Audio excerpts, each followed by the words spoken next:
my soul, you got everything. You got my love and my heart, all these precious things. I'm so in love with you, and so in love are we, and so in love. Ce jour-là, sur la plage d'Okipa, tous les plus grands sont là. Peter Cabrina, Ken Winner, l'éternel second, Malte Zimmer, le surfeur fou, Fred Heywood, le colosse le plus rapide du monde, Alex Aguirre, le rival le plus dangereux du numéro 1 mondial, Robin Esch. Robin Esch, c'est un doué, hein. Un phénomène. Robin Esch, d'après moi, c'est le gars le plus doué. C'est pas le meilleur en Okipa, mais c'est le meilleur en tout. C'est le meilleur et pour longtemps, je crois.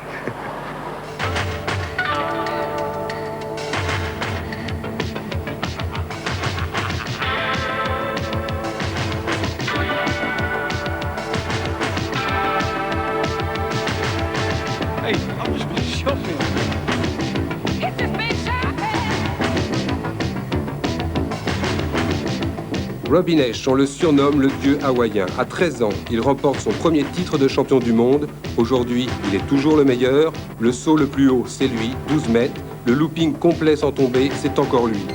Robin n'a que 22 ans, c'est un grand professionnel et il sait qu'à chaque instant, sa suprématie est menacée. L'équipement change tellement et les gens deviennent tellement meilleurs que cela devient un incroyable défi. C'est beaucoup plus difficile maintenant que cela n'a jamais été auparavant. Ce n'est plus la même chose, tout change tout le temps et c'est toujours plus difficile. C'est ce qui fait que c'est intéressant et que c'est également excitant. Quand vous voyez, je dirais, des planchistes normaux sur la plage en Europe ou aux États-Unis, quelles sont les plus grosses erreurs dans leur matériel ou dans leur technique que vous remarquez généralement chez eux? La plus grosse erreur est sans doute dans le matériel qu'ils utilisent. Il y a beaucoup de matériel trompeur, c'est le plus gros désavantage de la plupart des planchistes en Europe. Tout simplement, le matériel qu'ils utilisent ne leur permet pas de faire ce qu'ils veulent faire, car c'est impossible. Avec la plupart des planches haut de gamme que vous fabriquez en série, moi-même, je ne pourrais pas faire de duck jibe.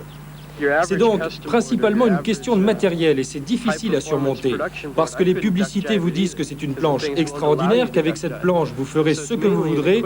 En fait, vous n'y arrivez pas. Vous pensez alors que c'est de votre faute, alors qu'en fait, c'est tout simplement la faute de la planche. Le matériel, je le répète, c'est vraiment très, très important. That's the biggest problem. The equipment is very, very important.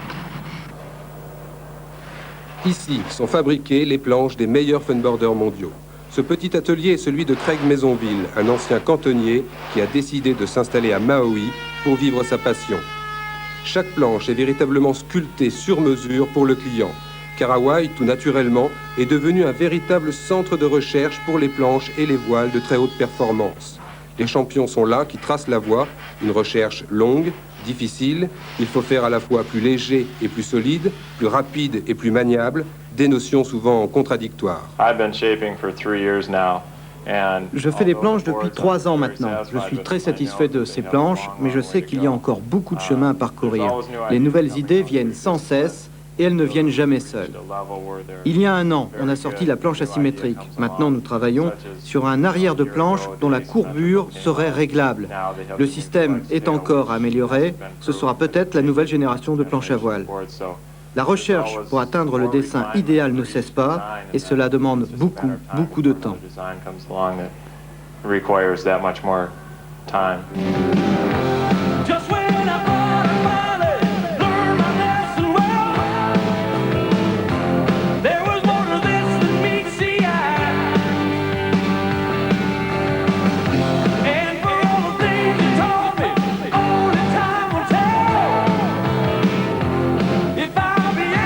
Sur cette plage, chaque planche, Chaque voile est conçu spécialement pour son utilisateur, pour sa façon de naviguer. Alors, bien sûr, la décoration, les couleurs vont devenir elles-mêmes très importantes.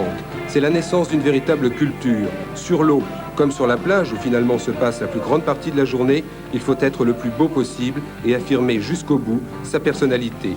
Mais ce n'est peut-être pas la seule motivation. C'est vital pour les gens comme les planchistes qui sont très souvent payés au nombre de photos parues dans les magazines. Pour eux, il s'agit donc non seulement d'être le plus spectaculaire possible dans leurs mouvements, mais aussi dans leurs couleurs, dans leur attirail vestimentaire et même dans leur voile. Il y a une recherche énorme qui est faite autour de ça. Haywood and Hall advance. Fred Haywood, Randy Hall advance. Oh, Wayno gets chewed up. Wayno trying to come on in. He is down in front of the rocks. Here comes the winner. He doesn't know he won or lost. Randy Hall, H1. La musique est présente en permanence pratiquement. Là aussi, c'est une question de plage. Lors de toutes les épreuves, on a une sono assez importante qui diffuse la musique à fond. Et pour eux, ils associent complètement leur manière de naviguer. Je ne sais pas si c'est conscient, mais enfin, visuellement, c'est évident. Ils associent complètement leur manière de naviguer avec la musique. C'est une espèce de beat, de rythme permanent qui les soutient. Right behind him. La couleur, la musique, oui, mais attention. Derrière tout cela, une véritable compétition avec ses règles. Si elles ne sont pas respectées, ce duel dans les vagues peut devenir dangereux. Il faut savoir qu'il y a quelques années, ils étaient simplement 5 ou 6 à être capables de naviguer dans de telles conditions. Ce sont les anciens comme Mike Walls, Fred Haywood et tous ces gens-là. Maintenant, depuis que Hawaï a été montré dans la presse, ils affluent tous, les Japonais, les Français, les Européens. Ils sont d'ailleurs vus au départ d'un assez mauvais œil par les locaux, ce qui fait que ça pose effectivement des problèmes sur les vagues. Il faut savoir qu'une vague ne peut appartenir qu'à un seul windsurfer, qu'à un seul funboarder. Deux à la limite s'ils s'entendent bien et s'ils se suivent bien. Ce qui fait qu'il y a des problèmes de priorité et le premier qui prend la vague, celui qui est le plus près de l'endroit où elle déferle, a la priorité sur l'autre, qui doit laisser passer la vague, qui doit laisser passer le surfeur qui est dessus. Une compétition qui atteint son paroxysme lorsque s'affrontent pour la victoire finale Alex Aguera et Robin Esch, de géants des vagues avec une arène à leur mesure, l'océan.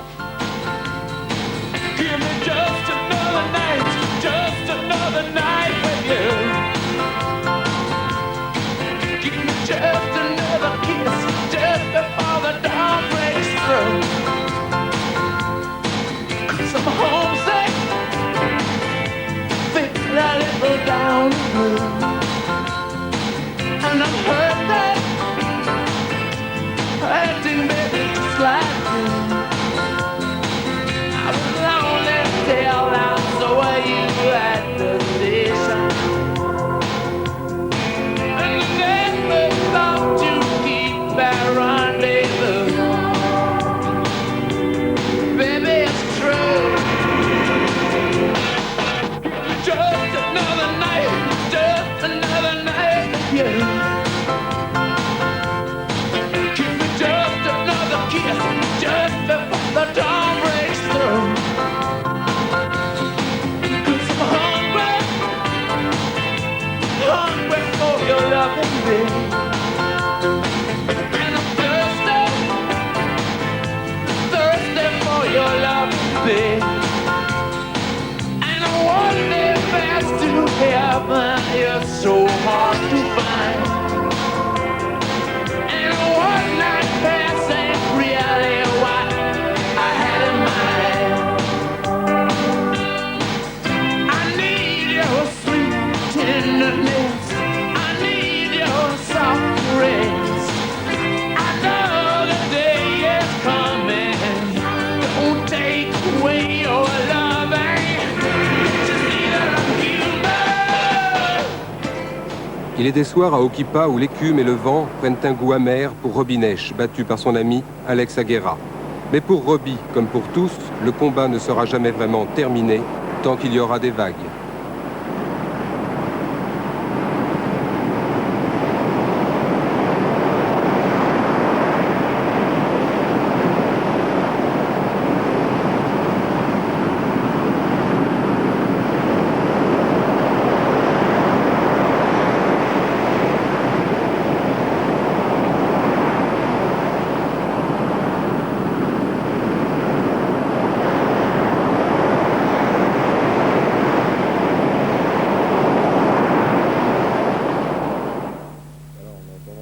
partir vers Hawaï, quelques petites informations à propos de planche à voile. Et tout d'abord, ce petit livre qui s'appelle Guide pratique et information régionale planche à voile, un petit bouquin très pratique aux éditions de l'Instant. Alors il y a absolument toutes les adresses.